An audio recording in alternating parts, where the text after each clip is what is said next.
کار ایک خفیف سے جھٹکے سے رکی تھی۔ اس نے زور سے آنکھیں میچ کر دوبارہ کھولی تو ونڈو اسکرین سے باہر کا منظر پہلے جیسا ہی تھا۔ ملنگجے سے اجالے میں اٹی سڑک، اطراف میں کھیتوں کا پھیلاؤ اور سیب کی کاشت جیسا زرد سا چاند آسمان کے کنارے پر ٹکا تھا۔ کار رکی تو چاند کا سفر بھی تھم گیا۔ علی نے ایک گہرا سانس بھر کر اسے دیکھا۔ بمشکل 20 منٹ کی ڈرائیو کے دوران اس نے چوتھی بار کار کو بریک لگایا تھا۔ ہمنا نے اسٹیئرنگ سے ہاتھ ہٹا کر انگلیاں آنکھوں پر رکھ لیں۔ نہ جانے کیا ہے مگر میرا دھیان ڈرائیونگ میں لگ ہی نہیں رہا، اس نے چڑچڑے پن سے کہتے ہوئے کار آگے بڑھائی۔ تب علی نے باغور اسے دیکھا۔ اس کے انداز سے کچھ بے چینی سی ہوئی تھی۔ وہ دونوں ایک قریبی دوست کے فارم ہاؤس سے واپس آ رہے تھے جہاں متعلقہ دوست کی دعوت ولیمہ کی تقریب کا اہتمام کیا گیا تھا۔ رات گئے تقریب کا آغاز ہوا سو جب تقریب اختتام تک پہنچی تو مؤذن مسجد میں فجر کی اذان دے چکا تھا۔ اسی حساب سے ان کی واپسی ہوئی تھی۔ علی کے سر میں درد تھا، پھر نیند کے معاملے میں بھی وہ کچھ کچرا تھا۔ تبھی ڈرائیونگ سیٹ ہمنا نے سنبھال لی۔ علی نے اس کی پیشانی چھونے کے لیے ہاتھ بڑھایا جسے اس نے نرمی سے ہٹا دیا۔ ٹیمپریچر نہیں ہے علی، بس یوں ہی بے چینی سی ہے۔ تم گاڑی روکو، اب میں ڈرائیو کر لیتا ہوں۔ مگر ہمنا نے نفی میں گردن ہلا دی۔ علی محض اس کا دھیان بھٹانے کی غرض سے ہاسپٹل میں آئے ہوئے کسی کیس کے بارے میں بات کرنے لگا۔ وہ دونوں ہی میڈیسن کی فیلڈ سے وابستہ تھے، اسی لیے ایک دوسرے کے پاس آنے والے کیسز ڈسکس کرتے رہتے تھے۔ اب بھی یہی ہوا تھا۔ علی نے بات شروع کی تو اس کی دلچسپی خود بخود پیدا ہو گئی۔ دھیان بھٹا تو بے چینی بھی دل کے کونوں میں منہ چھپانے لگی۔ کار کے بند شیشوں سے باہر روشنی تاریکی کی چادر میں شگاف ڈال رہی تھی۔ آسمان پر چاند مبہم ہونے لگا تھا۔ دو اوقات کے ملنے کا وقت شاید اتنا ہی محصور کن ہوتا ہے۔ سب کچھ اتنا اچھا سا محسوس ہونے لگا تھا۔ اس نے ایک بھرپور نگاہ اطراف میں ڈالی۔ قدرت کا جوبن عروج پر تھا۔ علی اس کی بے توجہی سے اکتا کر ہی غالباً آنکھیں مون چکا تھا۔ میں کسی کھیت سے تازہ مولی توڑ کر کھانا چاہتی ہوں۔ اسے اپنی کچھ عرصہ قبل کی یہ خواہش یاد آئی تو ساتھ ہی مسکراہٹ بھی لبوں پر پھیل گئی۔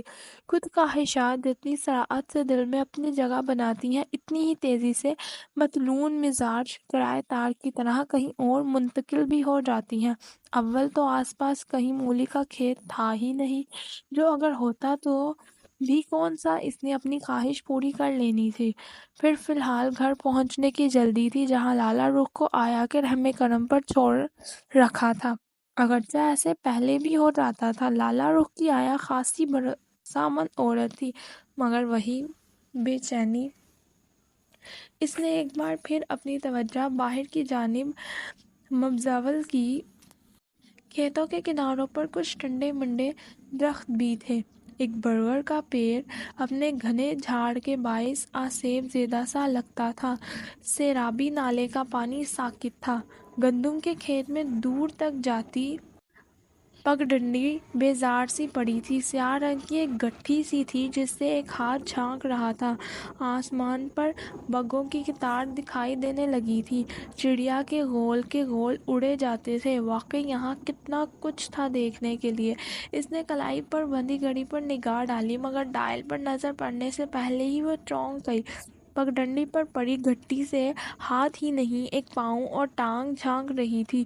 اس کا پاؤں بے اختیار بریک پر جا رکا۔ علی کا سر ڈیش بورڈ سے ٹکراتے ٹکراتے بچا تھا۔ اس نے بالکل اسی نظروں سے ہمنا کو دیکھا گویا پوچھ رہا ہو کہ اب کیا مصیبت ہے، مگر ہمنا کے تاثرات سے اسے کچھ بھی کہنے نہیں دیا۔ اس کے چہرے پر سراسیمگی رقم تھی اور وہ پوری کی پوری پیچھے کی جانب گھومی ہوئی تھی۔ وہاں کوئی ہے علی؟ اس کا لہجہ لکنت زدہ تھا۔ علی کی حیرت بھجا تھی۔ کہاں؟ ہمنا کی نظروں کے تعاقب میں اس نے بھی بیک اسکرین کی جانب دیکھا۔ وہاں اس پگڈنڈی پر کوئی جانور ہوگا۔ نہیں، جانور نہیں ہے، میں نے خود کسی کا ہاتھ دیکھا ہے۔ اسے ہماری مدد کی ضرورت ہو سکتی ہے۔ پر تشویش انداز میں خیال ظاہر کرتی وہ اپنی جانب کا دروازہ کھول چکی تھی جب علی نے میکانیکی انداز میں پہلے اس کا بازو پکڑ کر کھینچا، پھر ہاتھ بڑھا کر دروازہ بھی بند کر دیا۔ تمہارا دماغ خراب ہو گیا ہے، ایسی سنسان جگہ پر لوگ دوسروں کی مدد کی غرض سے بھی موجود رہتے ہیں۔ اس کا لہجہ تنبیہ تھا۔ ہمنا نے پل بھر کو علی کی شکل دیکھی، مگر اس پل دماغ معاف ہوا جا رہا تھا، ایک ہی نقطے پر گویا ٹکا ہوا تھا۔ کیا پتا وہ کوئی زخمی ہو یا چور ڈاکو بھی تو ہو سکتا ہے۔ علی نے درشندگی سے اس کی بات قطع کر دی۔ ہمنا نے جھنجھلاتے ہوئے انداز میں بازو اس کی گرفت سے آزاد کروایا۔ وہ ضرور کوئی لڑکی ہے، اس کا چہرہ بھی دکھائی دے رہا تھا۔ آج کل عورتوں کے ذریعے ہی واردات کروائی جاتی ہے۔ فار گاڈ سیک علی، وہ مزید جھنجھلائی، آپ یہاں بیٹھ کر یہی باتیں سوچتے رہے، میں جا رہی ہوں اسے دیکھنے۔ وہ بنا کچھ سنے باہر نکل گئی۔ رکو، میں بھی آتا ہوں۔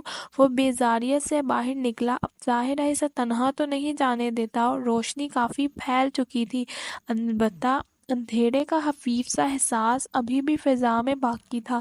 وہ لمبے لمبے ڈھنگ بڑھتا ہمنا تک آیا، البتہ ہمنا کی طرح پگڈنڈی پر نہیں اترا تھا۔ وہ کنارے پر رک کر ہمنا کو اس وجود پر جھکا دیکھ رہا تھا، ساتھ ہی اس نے محتاط سی نگاہوں سے اطراف کا جائزہ لے ڈالا تھا۔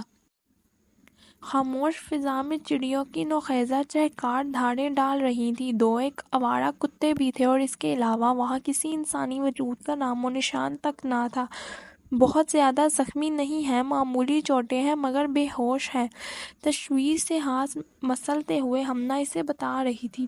علی، اب گاڑی یہاں تک لے آئیں، کچھ نیم بے ہوشی کی سی کیفیت ہے اس لڑکی کی، میرا خیال ہے گاڑی میں تو خود سے چل کر بیٹھ جائے گی۔ علی کو گویا کرنٹ لگا تھا۔ ہم اسے کہاں لے کر جائیں گے؟ اس وقت اس کے موبائل کی بیل بجنے لگی تھی۔ اس نے جھنجھلا کر بنا نمبر چیک کیے فون کان سے لگا لیا۔ علی بھائی، ایک خوشخبری سنیں۔ رسمی ایکٹ سلیکٹ کے بنا ہی اس نے بڑے پرجوش طریقے سے کہا، مگر علی کی تمام تر توجہ فی الحال اس خبر پر تھی جو پگڈنڈی پر بے حس و حرکت پڑی تھی۔ میں تھوڑی دیر بعد تمہیں کال کرتا ہوں۔ ہمنا کو کھا جانے والی نظروں سے دیکھتے ہوئے اس نے سیل فون آف کر دیا تھا۔ جو بھی ضروری ٹریٹمنٹ ہے وہ ہم اسے یہاں دے دیتے ہیں، مگر ہاسپٹل لے کر نہیں جا سکتے۔ تمہیں اچھی طرح اندازہ ہونا چاہیے کہ سب سے پہلے ہم دھکیلے جائیں گے۔ تو میں نے کب کہا ہے کہ ہم اسے ہاسپٹل لے کر جائیں گے؟ ہم اسے گھر لے کر جائیں گے۔ واٹ؟ ہمنا کے اطمینان کے جواب میں علی کا رد عمل شدید تھا۔ کیا تم پاگل ہو چکی ہو ہمنا؟ پتہ نہیں یہ لڑکی کون ہے، کہاں سے آئی ہے، اور تم چاہتی ہو کہ بنا سوچے سمجھے ہم اسے گھر لے جائیں؟ میں نے سوچ لیا ہے، ہمنا نے دو ٹوک کہا۔ میرا پروفیشن مجھے اس بات کی قطعی اجازت نہیں دیتا کہ محض کیا، کیوں اور کیسے کی وجہ سے میں کسی کو تڑپتا ہوا بے یار و مددگار چھوڑ جاؤں۔ پھر کچھ دیر کی ہی تو بات ہے، جیسے ہی اسے ہوش آئے گا ہم اسے اس کے گھر پہنچا دیں گے۔ یہ وقت یوں جذباتی ہو کر کوئی کام کرنے کا نہیں ہے ہمنا۔ ہم اس لڑکی کی وجہ سے کسی مصیبت میں بھی پھنس سکتے ہیں۔ علی نے مصلحانہ انداز میں اسے سمجھانے کی کوشش کی۔ یہ وقت یوں کٹھور پن ظاہر کرنے کا بھی نہیں ہے علی۔ یہ بھی تو ممکن ہے کہ اس لڑکی کی مدد کی وجہ سے ہم کسی بڑی مصیبت میں پھنسنے سے بچ جائیں۔ علی کی جھنجھلاہٹ عروج پر گئی تھی۔ ہمنا کی رقیقت قلبی کبھی کبھی بلکہ اکثر و بیش یوں ہی جاگ جاتی تھی، اور ایسے میں اسے کچھ بھی سمجھانا تقریباً ناممکن سا ہو جاتا تھا۔ اس وقت بھی اپنی بات مکمل کر کے واپس پگڈنڈی پر اتر گئی تھی۔ علی جھنجھلائے ہوئے انداز میں کار کی جانب بڑھ گیا۔ باقی کا سارا راستہ اس نے اس پل کو کوستے ہوئے گزارا تھا جب اسٹیئرنگ اس نے ہمنا کے حوالے کیا۔ وہ بیدار ہوئی تو ارد گرد صرف سناٹا تھا۔ اس نے پھر سے آنکھیں بند کر لیں۔ ابھی اٹھنے کا قطعی ارادہ نہیں تھا۔ کچھ پل یوں ہی گزرے تو اس نے کروٹ بدل دی۔ کھڑکی کے کھلے پٹ سے آنے والی تیز روشنی نے پل بھر میں بینائی میں خلل ڈالا تھا۔ اس نے فوراً آنکھوں پر دونوں ہتھیلیاں رکھ لیں۔ کچھ پل خاموشی سے سڑک گئے، تبھی اسے احساس ہوا کہ آج فضا میں گل چین کی مہک مفقود ہے۔ اسے حیرانی نہیں ہوئی، البتہ کسی کمی کا احساس ضرور ہوا تھا۔ کھڑکی سے جھانکتے آسمان کا رنگ بھی بدلا بدلا سا تھا۔ نہ کسی کبوتر نے اڑان بھری، نہ کسی پرندے کی چہکار گونجی۔ وہ نیند سے جاگی تھی، پھر فطرتاً بھی کچھ لاپرواہی سی لڑکی تھی۔ کوئی تبدیلی کی طرف دھیان دلاتا تو احساس چونک جاتا، پھر وہ معصومیت سے کندھے اچکا دیتی۔ اچھا، ایسی بات ہے، حیرت ہے، مجھے پتہ ہی نہیں چلا کہہ کر ایک طرف ہو جانے والی۔ اس وقت بھی یہی ہوا تھا۔ اپنے ارد گرد کی دونوں تبدیلیاں اسے معمول کا ہی حصہ لگی تھیں۔ البتہ نچلے صحن سے داؤ جی کی آواز نہیں آ رہی تھی اور نہ ہی کچن میں برتن بج رہے تھے۔ مطلب زین تو گھر پر نہیں ہے۔ وہ تسلی سے اٹھی، بال سمیٹتے ہوئے غیر ارادی طور پر کھڑکی سے نیچے جھانکا۔ سامنے والے مکان کا ننھا سا لان سکوت میں ڈوبا ہوا تھا۔ کونے میں لگی گل چین کے پیڑ نے سفید کین کی فولڈنگ چیئر ٹیک لگائے رکھی تھی۔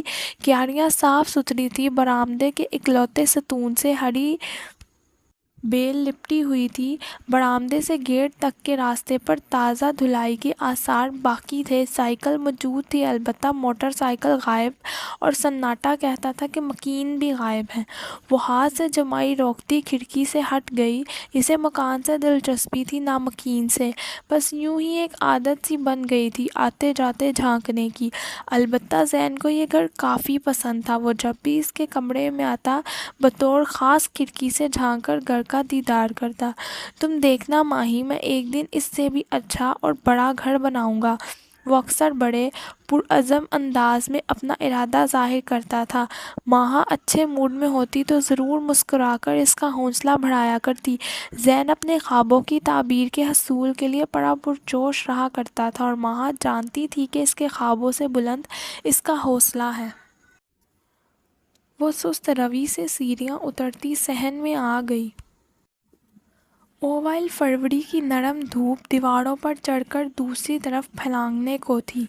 بیرونی دیوار سے لپٹی بوگن ویلی پر دھوبن چڑیاں منڈلاتی پھر رہی تھیں۔ باورچی خانے کے ساتھ والی دیوار کے ساتھ بڑا سا پنجرہ رکھا تھا جس میں آسٹریلین طوطوں، کارک ٹیل اور فشر کے جوڑوں نے گویا ایک ادھم مچا رکھا تھا۔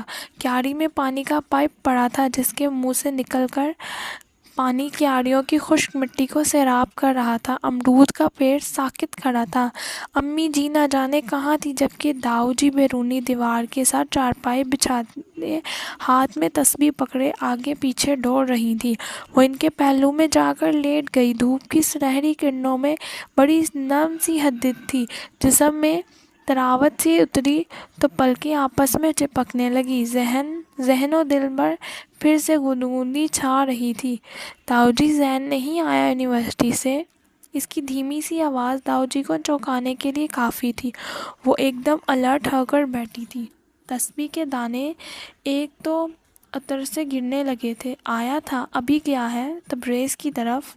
وہ بدمزہ سی ہو گئی۔ ابھی بھی تو تبریز کے گھر جھانک کر آئی تھی جہاں اس کی بائیک موجود نہیں تھی، یعنی وہ دونوں ہی گھر سے غائب تھے۔ دل ہی دل میں زین سے ناراض ہونے کا پکا ارادہ کرتے ہوئے اس نے کروٹ بدل لی۔ سورج کی نرم کرنیں اس پر سایہ فگنتی، اطراف میں گیلی مٹی کی مہک، ہری بیل کے کاغذی پھول اور پرندوں کی سریلی چہکار۔ ذہن و دل تفکرات سے آزاد ہوں تو نیند کے خوشگوار جھونکے یوں ہی مہربان رہا کرتے ہیں۔ اور پھر اسے فکریں پالنے کی ضرورت تھی بھی کیا؟ اول تو اللہ کا کرم ہی اس قدر تھا کہ غم پریشانیاں دور دور اسے دیکھ کر حسرت آنکھوں میں لیے کسی اور سمت میں چلی جاتی، اور جو کبھی کوئی غم پریشانی قریب آتا بھی تو اس کے اپنے ڈھال کی طرح اس کے سامنے تن جاتے تھے۔ وہ ان محبتوں کی حق کی طرح وصولیت فخر سے مسکراتی، اپنی آپ میں مگن رہتی۔ بہت ساری سوچوں کو اطراف میں منڈلاتے چھوڑ کر وہ لمحوں میں غافل ہو گئی تھی۔ یوں بھی کوئی ایک محبت تو نہیں تھی جو اس کے تفاخر کا گراف بلند کرتی۔ اس کے پاس فخر کرنے کے لیے کئی ایک محبتوں کے حوالے موجود تھے۔ وہ گھر بھر کی لاڈلی تھی، اور ابو جی کہا کرتے تھے کہ جن دنوں وہ پیدا ہوئی تھی وہ لوگ ان کی ملازمت کی وجہ سے مدینہ منورہ میں مقیم تھے۔ اس کی پیدائش کے موقع پر انہوں نے بطور خاص مکہ مکرمہ جا کر شکرانے کے نفل ادا کیے تھے۔ بچپن سے لے کر اب تک ابو، امی، پھپھو مومنہ اور داؤ جی نے یہ بات کئی بار اسے بتائی تھی۔ بڑے بھیا کی پیدائش کے 12 سال بعد وہ دنیا میں آئی تو اس گھر کے لیے اس کا وجود کسی نعمت سے کم نہیں تھا۔ البتہ زین اسے زحمت کہنا زیادہ مناسب سمجھتا تھا۔ اکثر ان دونوں کا جھگڑا بھی اسی بات پر ہوا کرتا تھا کہ ان دونوں میں سے کون ابو جی کا زیادہ لاڈلا ہے، اور زین اور اس کا تعلق بھی بڑا عجیب تھا۔ زیادہ دیر تک وہ ایک دوسرے سے خفا رہ نہیں سکتے تھے اور 5 منٹ بھی جھگڑا کیے بغیر گزرتے نہیں تھے۔ اپنی ہر چھوٹی سے چھوٹی بات بھی ایک دوسرے کے گوش و گزر کرنا ضروری سمجھتے تھے، اہم تو اہم، غیر اہم باتوں میں بھی ایک دوسرے کے شریک تھے۔ وہ دونوں ایک دوسرے کے دوست تھے، ایک دوسرے کے رازدار تھے اور ایک دوسرے کے سب سے بڑے دشمن تھے۔ زین اس کے 3 بھائیوں میں سب سے چھوٹا اور خود ماہا اس سے 3 برس بڑی تھی۔ خود کو حد درجہ لاپرواہ ظاہر کرنے والا زین العابدین اندر سے اتنا ہی کیئرنگ واقع ہوا تھا، وہ اسے جلانے کلسانے کا کوئی موقع بمشکل ہی ہاتھ سے جانے دیتا تھا اور ساتھ ہی اس کی آنکھوں میں آنسو بھی نہیں آنے دیتا تھا۔ زین اس سے کتنی محبت کرتا تھا اور اس کی کتنی پرواہ کرتا تھا، اس بات کا اندازہ ماہا کو بہت بچپن میں ہی ہو گیا تھا۔ وہ اسے جلانے کے لیے ماہا کی گڑیا کی ٹانگ یا بازو توڑ دیتا تھا اور پھر اسے غمگین دیکھ کر اندر ہی اندر شرمندہ ہوتا بڑی جان فشانی سے ٹوٹی ٹانگ یا بازو جوڑنے بیٹھ بھی جاتا تھا۔ ایجوکیشنل فیلڈ کے برعکس اس نے کئی معاملات میں زین کی پیروی کی تھی۔ زین کی طرح وہ بولتے ہوئے اپنے لیے مذکر کا صیغہ استعمال کیا کرتی تھی۔ امی جی سے ضد کر کے زین کے کپڑوں جیسے کپڑے پہنا کرتی تھی۔ ہیئر اسٹائل بھی بوائے کٹ تھا۔ پتنگیں اڑاتے ہوئے ہاتھوں پر گہرے گھاؤ آئے تھے۔ کرکٹ کی وہ چیمپئن تھی، لیکن بڑے ہونے پر اکثر چیزیں بدل گئیں، جس سے اکثر کو اسے تسلیم کرنا پڑا۔ اسے اب تک یاد تھا کہ پہلی بار لڑکیوں والی شلوار قمیض پہننے پر زین نے اس کا کس قدر مذاق اڑایا تھا۔ کالج میں ایڈمیشن لینے تک بوائے کٹ بال کمر تک آ چکے تھے۔ امی اور داؤ جی کی ڈانٹ ڈپٹ نے بہرحال اسے اپنے لیے مونس کا صیغہ استعمال کرنے پر راضی کر ہی لیا تھا۔ دوپٹہ بھی اب خوب اچھی طرح سے اوڑھ کر لینا پڑتا تھا۔ پتنگ اڑانے کا تو اب سوال ہی نہیں اٹھتا تھا، البتہ کرکٹ کے شوق کو وہ اب تک دل سے نہیں نکال پائی تھی۔ اب بھی نظر بچا کر گلی میں محلے کے بچوں کے ساتھ 2-3 اوورز کھیل لیا کرتی تھی، اور وہ جو ایک خواہش تھی کہ بڑے ہو کر وسیم اکرم بننا ہے، تو یہ خواہش حسرت بن کر دل میں گڑی رہ گئی تھی۔ بس یہی تھی اس کی ننھی سی دنیا، جس میں اتنی وسعت بہرحال تھی کہ پھپھو جی کا گھرانہ اور اس کی کالج کی فرینڈ سما سکے، مگر اس کے علاوہ اور کوئی نہیں۔ صاف ستھرے آسمان جیسی خوبصورت زندگی میں محبتوں کا مان سست رنگی دھنک کی طرح پھیلا ہوا تھا، اور یہ پھیلاؤ اتنا تھا کہ دھنک پار کچھ دکھائی بھی نہیں دیتا تھا۔ محبت توجہ میں تقسیم برداشت نہیں کرتی، پھر جب یہ تقسیم ایک غیر متعلقہ فرد کی وجہ سے ہو تو الجھن اور بھی سوار ہو جاتی ہے۔ سو وہ بھی جھنجھلائی ہوئی تھی۔ زین کا تبریز کو ضرورت سے زیادہ وقت دینا اسے بالکل بھی اچھا نہیں لگ رہا تھا۔